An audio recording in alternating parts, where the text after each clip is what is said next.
Hey you guys, it's Britt. Today I want to talk to you about the YouTube channel Love Meg. If you're interested, please keep watching.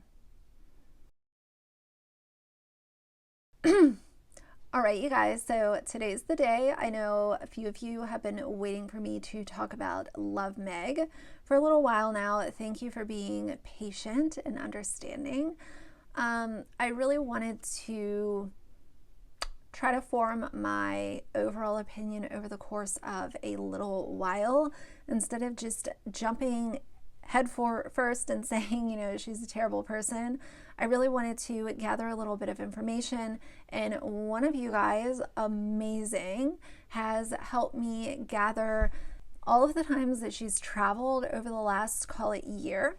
And I have a list here in front of me. I'm going to share that with you. But first, I want to tell you a little bit about Meg, because I realize that a lot of my subscribers, the majority of them, don't watch mommy vloggers, or maybe you used to watch them and you don't now, and you might not even know who Meg is. I promise you, you're not missing anything, but I'll tell you guys about her anyway. Love Meg is your cookie cutter mommy vlogger. On YouTube, she has 555,000 subscribers. And if you go to her About section, oh Lord, it says, "Hi, and welcome to my channel. I am Megan, a 29-year-old SAHM and YouTuber." What does that say? What does that mean? I don't know. Doesn't matter. I love to make videos about motherhood, babies, cleaning, organizing, decluttering, fashion, beauty, DIYs, lifestyle, hauls, and much, much, much more. So just like every other mommy vlogger, anything I am interested in could show up on this channel. I am a Carolina girl now living in Savannah, Georgia with 2 kids, age 6 and 7. I am also married to my high school sweetheart and love of my life. She sounds like every girl that I went to high school with, which is why I also don't live in my hometown. We feel so blessed to both be able to work from home and enjoy spending time with our little family. Doesn't that sound like a pitch line from a Monate hun? I would love to have you subscribe and be part of my channel. If you're new, be sure to say hey in the comments. She doesn't care if you say hey. I love talking to my viewers and getting to know y'all as much as I can. Right. Thanks for checking out my channel, and I hope you stick around for more. Love Meg. Whatever. Anytime I'm introduced to one of these new mommy vloggers, I have the same question every time. And you guys, like, please understand this has nothing to do with me not having kids, because there are influencers that I follow that have kids and I adore them. They're relatable and they're fun and I like their content. I like their Instagram photos. Here's the question that I have. Who finds this shit entertaining? Who finds this relatable? It's boring, and I'm being completely honest here. The Instagram looks just like every other Instagram that I see of these popular mommy bloggers.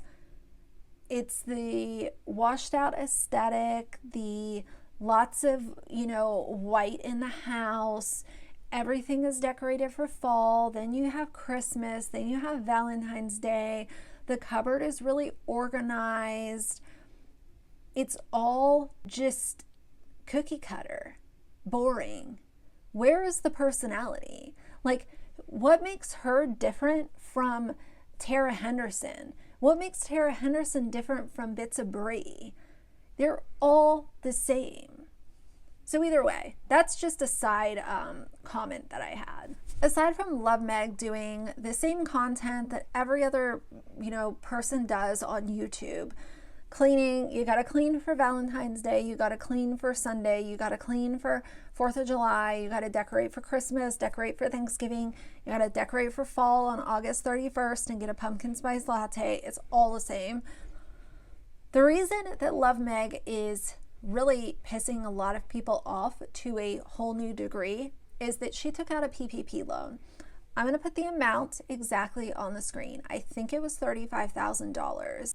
Again, we've talked about this before, so I'm not going to just like beat the subject until it's, you know, done. But none of the family vloggers needed to take a PPP loan. They are all fully capable of sitting in their McMansions or their actual mansions, filming content. They don't need to travel. They have everything they need at home to post it on YouTube and generate their AdSense revenue. There is no excuse why any of them would need a PPP loan. Now, if you want to talk about a really small family vlog channel that maybe is, an actual business owner and they have their YouTube channel, but it has, 5,000 subscribers, nobody knows who they are, but they actually own and operate a bakery in their, town or, a clothing store or something, that is completely different because YouTube is not generating enough money for 10 people to live off of. Someone like Love Meg with sponsorships and AdSense is making more than enough money. And she makes sure to tell all of her subscribers how she's the breadwinner and she makes all the money. But weird side note, she's not putting any of it away for her kids, which is just a whole different video. Because let's be honest, you wouldn't have a following if it wasn't for you putting your children and putting them in your sponsored videos and pictures on Instagram. If it was just you and your husband, nobody would give a damn about you all going to Disney or decorating for Easter. People watch because of your kids. Now, I realize that there are some moms that might watch her if it wasn't for her kids, but the majority is people tuning in because she has documented having children and her kids growing up, and that forms that parasocial relationship on a whole new level. Once you start following someone when they're pregnant and then you see their kids be born and the kids are growing up and all of that kind of stuff, it takes that relationship into a whole new degree when you go through those major life changes with that influencer. So aside from taking out the PPP loan like a greedy little monster, Love Meg has also traveled way more than any other influencer that I know of personally. Now, I'm sure that there are some that I just haven't heard of, but let's go through the list of trips that she's taken. Let's go all the way back to January of 2020. She went from the 10th to the 14th to Cancun. January 25th, Hilton Head, South Carolina. February 20th to the 23rd, they were in Disney. And you guys, like, the January trips, okay, fine. The end of February was when my job was calling for us to work from home full time. That was when things were really amping up. We were only allowed to go into my office for about an hour a day to do scanning and check the mail and do, like a FedEx or whatever had to be done from the office. It was one of us allowed in the office for 1 hour. So this was like peak, like people stay home, everything's about to change, life as we knew it is done for. And she went to Disney. April 12th, she went to South Carolina. May 6th, they went to Orlando. June 8th to the 13th, they were in Disney. Then again in July 14th to the 17th, they were in Disney again. August 9th through the 15th, they went to Cancun. September 11th through the 15th, Disney again. November 9th to the 16th, Tennessee. December 17th to the 20th, they were in Texas. And then so far this year, they've already taken another 2 trips. January 6th through the 11th, Cancun, and January 29th through the 2nd, they were in Disney. So aside from all of her traveling, another thing to note about her taking the PPP loan out is that on September 15th, Love Meg bought a brand new Mercedes. You heard that right. People are literally losing their homes, and she is just traveling the world and buying new Mercedes while she took money from the government that she didn't need. Why is anyone supporting channels like this? I know that some people have said, oh, well, if Disney's open, then it must be okay to go. I don't necessarily see it like that, because at the end of the day, Disney, I will always look at Disney and these entertainment parks and amusement parks as the most unnecessary reason to travel. You know, bare minimum, at least if you're going to the beach, you can get a Airbnb and be kind of secluded. Like, even that, not really, but at least you're not commingling with a bunch of park goers wandering around touching shit that everyone else has touched as well. So for me personally, again, this is just me and my decision-making skills, I will not be able to reconcile people going to Disney, period. I also think one of the most obnoxious things about Love Meg is she's not one of these people who will get called out for things like this and then take a few days and come back to the table and be like, you know what, guys, you were right. I'm sorry that I disappointed you. This is what I'm going to do to make changes and show you guys that I'm not an asshole. She's one of those people that will double down and just call people haters and laugh at them. And, you know, she'll have like the kind of like the fuck off attitude, like if you don't like it, don't be here kind of thing.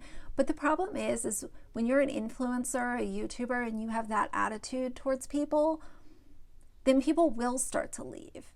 And maybe that's what needs to start happening, is if a YouTuber is going to say, if you don't like it, then unsubscribe, or if you don't want to be here, then leave, then maybe people actually need to take their advice and leave and not click on their videos or leave a dislike. Leave and act like those people don't even exist.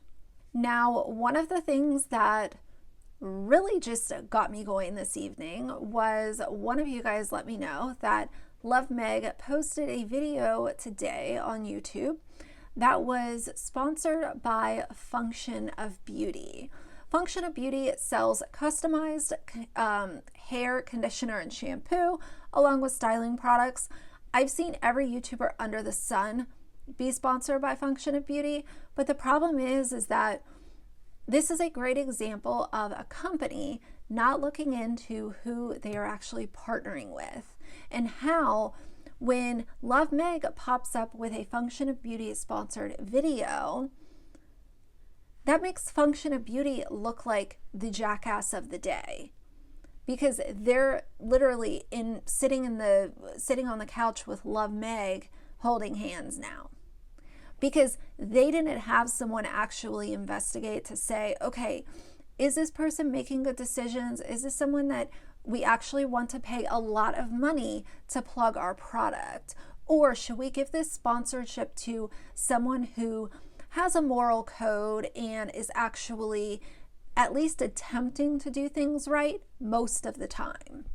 And I know a lot of people will say, oh, well, you know, nobody should be going after sponsors. That's just a big no-no. And I've talked about this in other videos. I think that people have every right to bring concerns to a sponsor. However, I do think that the way that the message is delivered is what makes the biggest yes or no whether or not you should do it. If you're going to contact a company and say, hey, I saw that you partner with this influencer and this is why I don't think that it's a good look, it has to be delivered in a really professional manner, and it needs to be to the point, because you have to think that some of these companies aren't even going to read your message. So if and when they do, you want it to be to the point and full of information, but get to the point quickly. I don't think that just sending them a DM on Instagram and being like, you know, Love Meg is dumb or she doesn't deserve a sponsorship. You have to compose it in a way where it's full of information, but also concise. But I think that people do have a right to contact sponsors. It would be the same way as if you're underperforming or fucking off at work and your colleague is aware of it.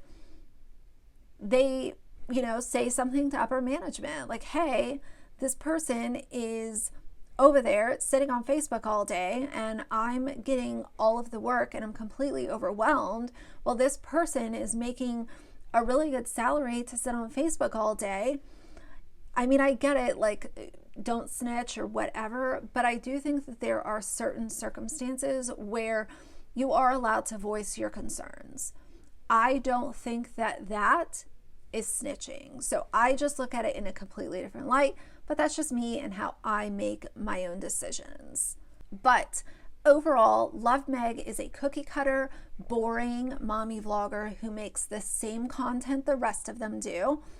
And, you know, I do believe that the mommy vloggers who are doing the clean with me and all of this just rinse and repeat content, I do think that it's on the decline. People are tired of consuming this shit. They've seen it every year for what, 4 or 5 years now. It's dumb. It's not entertaining. It's all fake. And it's not even a good creator subscriber relationship, because when they fuck up and you want to give them feedback, you're called a hater. So these aren't even people that can take criticism from the people that put them in the position to be able to sit up in their pantries and make the little labels for pasta and sugar. So it is so dumb, it's so useless, and that's why I will never, ever, ever spend my social media currency on any of these frauds, ever. I will say, before I close out this video, I think what makes it even worse than being fake and a phony and all of those things with Love Meg and a few of these other family channels is that